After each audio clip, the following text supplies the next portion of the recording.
Boa tarde a todos. Estamos mais um episódio aqui no Tomorrow Blue Economy 2025, evento edição Brasil do maior evento de economia azul do mundo. Então nós estamos aqui hoje com a Amandine, gerente de novos negócios da Ocean Pact, que é uma empresa referência no setor de economia azul.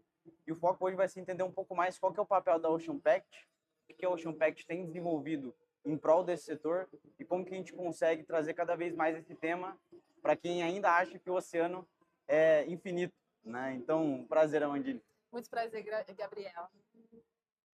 Então, para poder entender um pouco mais, a princípio, né, a Ocean Pact hoje é um dos principais players do mercado, mas ninguém melhor para poder falar um pouco mais como que vocês têm se posicionado no setor de economia azul. Então, se puder me contar um pouco mais qual que está sendo o seu foco para esses próximos anos dentro da empresa. Claro, então, a Ocean Pact já tem 17 anos, né? Uma empresa carioca que se especializou em serviços para o uso sustentáveis dos oceanos e dos recursos marinhos. A gente começou com consultoria voltada para a proteção das atividades offshore, resposta à emergência, e com o tempo a gente começou a também implementar esses planos de resposta à emergência. Hoje a empresa ela é a maior empresa de resposta à emergência, com maior portfólio de equipamentos para a proteção, né, do offshore. E a gente também, ao longo da história da Ocean Pact, a gente começou a olhar para o lado do conhecimento do mar, e a gente também adquiriu navios de pesquisa oceanográficas. Sei. E hoje em dia a gente está se posicionando para esse legado desses 17 anos que a gente tem atuando com o mar, atuando com a costa, atuando com as pessoas que vivem na costa brasileira, com os industriais que usam os recursos do mar, para um novo passo, além da proteção, além do conhecimento, para a atividade mais regenerativa. E é isso que se reflete agora com essa nova unidade de negócio que eu lidero, que é a Ocean Impact, que foca em novas atividades que devem deixar um legado positivo de regeneração para a natureza, mas também um legado de compromisso social. Sensacional. Em termos práticos, qual que é o principal projeto de vocês atualmente dentro dessa vertente, essa BU que você está tocando hoje? Sim. Então, a gente tem 4 vertentes na Ocean Impact. A gente tem soluções baseadas na natureza, que são soluções baseadas na natureza olhando para o oceano e para a costa brasileira. E dentro desse segmento, a gente tem um grande projeto, que é o projeto Mangue Lab, que é um laboratório vivo que está aqui na Baía de Guanabara. Na verdade, estava aqui hoje de manhã. Então, esse laboratório vivo está na Baía de Guanabara. A gente está olhando inovações para a restauração de manguezal. Então, a gente está testando, por exemplo, bioacelerador a partir da própria bactéria do manguezal. A gente está olhando para um protocolo otimizado usando automação e drone de carga para transportar as mudas até de um ponto A a um ponto B. A gente está olhando para a gestão de germoplasma, como melhorar a diversidade genética de um plantio, de tal forma que ele vai ser mais resiliente no tempo, crescer mais rápido, ou ter um enraizamento maior. Tudo é voltado para a gente ter uma taxa de sucesso das restaurações mais alto, reduzir os custos, ter mais segurança, mais conforto para as pessoas que trabalham no campo e fazer que as soluções baseadas na natureza, especialmente olhando para o oceano, seja viável economicamente, que é um dos grandes gargalos que existe hoje em dia. A gente tem também nesse mesmo projeto uma parte olhando para o carbono mesmo, como que a gente possa melhorar a nossa capacidade de medir o carbono e de fazer estimativa, curva de estimação, estimativa de carbono ao longo do tempo, olhando para dados primários e dados secundários, para poder modelizar isso e saber se o plantio, como que o plantio deve reagir ao longo do tempo. Então é isso, a gente também está trabalhando com tecnologia digital para poder criar o que a gente chama de tipo de MRV, que são umas plataformas onde os dados são traduzidos dentro de modelos de inteligência que te permite ter um dashboard que é fácil de entender para tomadores de decisão. Excelente. E vocês, como uma empresa referência de ação rápida, né? Ou seja, se teve um derramamento de óleo, alguma coisa nesse sentido, provavelmente vai ser o Ocean Pact que vai atender a toque de caixa. Sim. Né? Então, como que vocês conseguem conciliar então essa ação rápida para atuar naquele problema em específico com a outra, com toda essa vertente que você comentou de transformar tudo isso numa prevenção, né? Então, trazer ações preventivas para poder sanar esse problema e deixar o oceano um pouco mais limpo, mais sustentável. Bom, eu acho que a gente estava muito na prevenção de acidente, hoje a gente está olhando mais para um lado propositivo de regeneração. A gente está se apoiando no nosso conhecimento, a gente, na Ocean Pact, temos um número de oceanógrafos do Brasil mais importante de todas as empresas privadas. Então, é usar todo esse conhecimento que a gente tem da costa,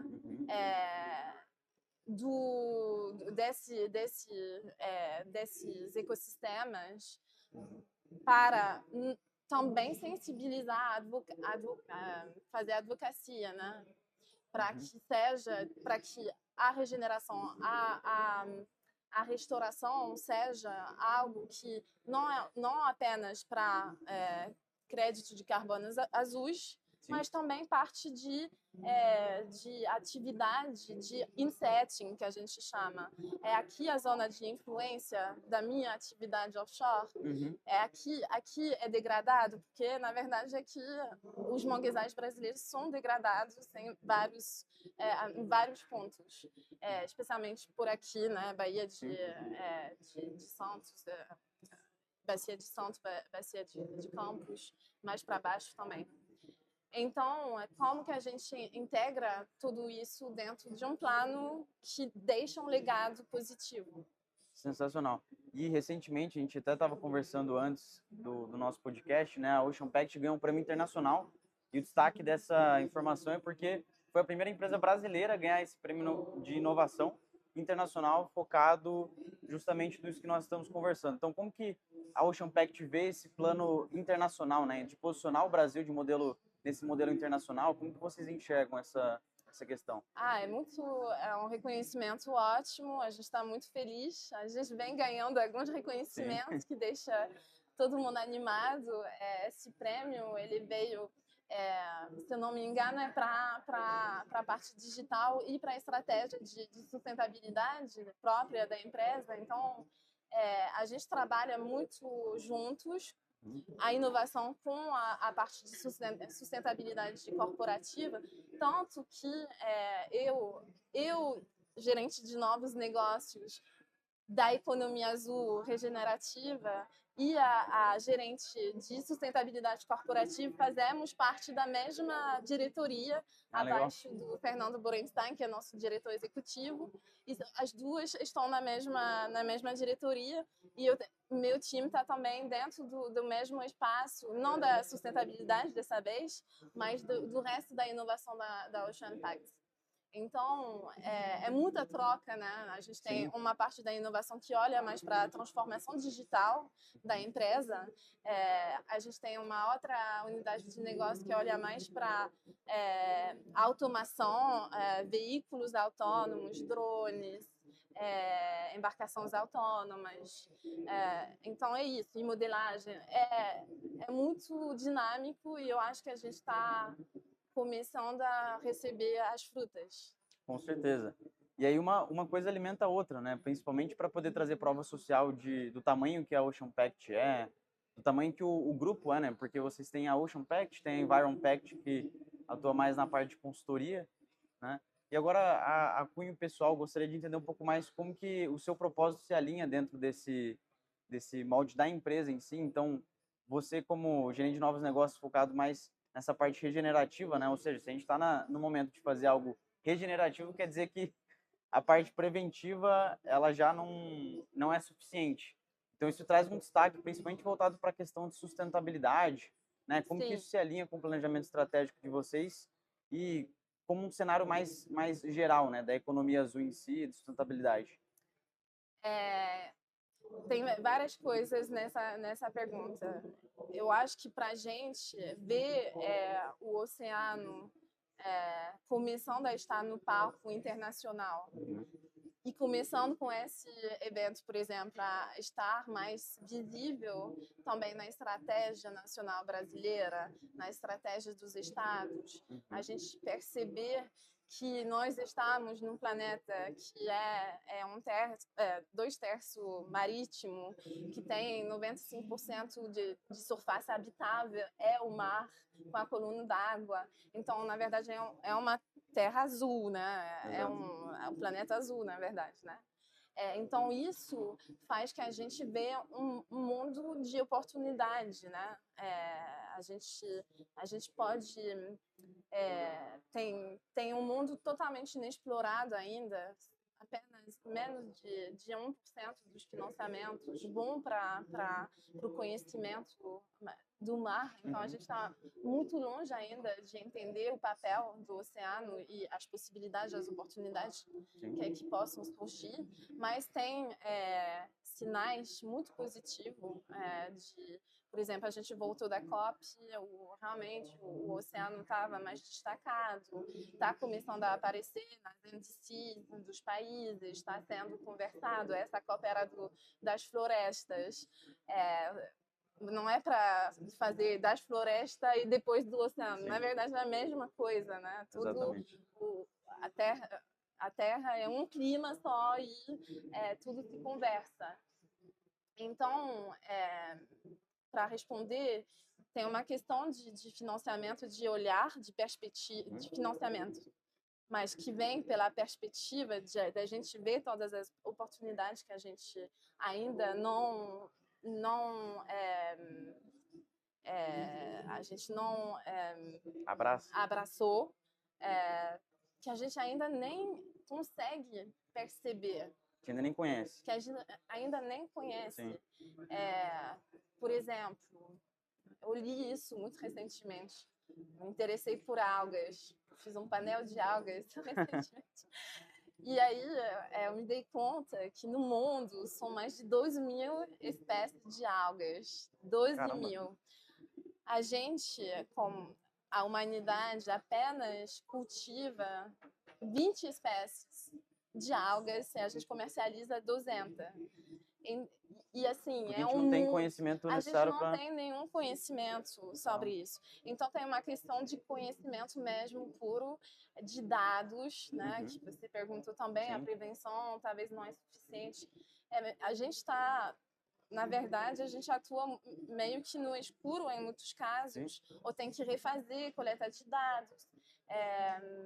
Os dados não são compartilhados, então tem todas essas questões de como colocar mais esforço, mais propósito, mais compartilhar mais para unlock, destravar as oportunidades, né? E reorientar os financiamentos. Sensacional. E aí, como você bem comentou, né? Então, cada vez mais o mar vem virando palco aqui dentro dos eventos que acontecem ao longo do ano. O Tomorrow Blue Economy ele traz justamente esse viés. Já acontece agora pela segunda edição, a gente traz ele da Europa, né? Que já acontece em alguns bons anos. Como que você vê a importância da Ocean Pact estar se posicionando dentro do Tomorrow Blue Economy e o que vocês querem extrair do evento em si? Sim. A segunda edição, né? Esse ano. Exatamente. A gente patrocinou ano passado também, segunda vez que a gente está aqui. Como eu disse, a gente está extremamente feliz de ver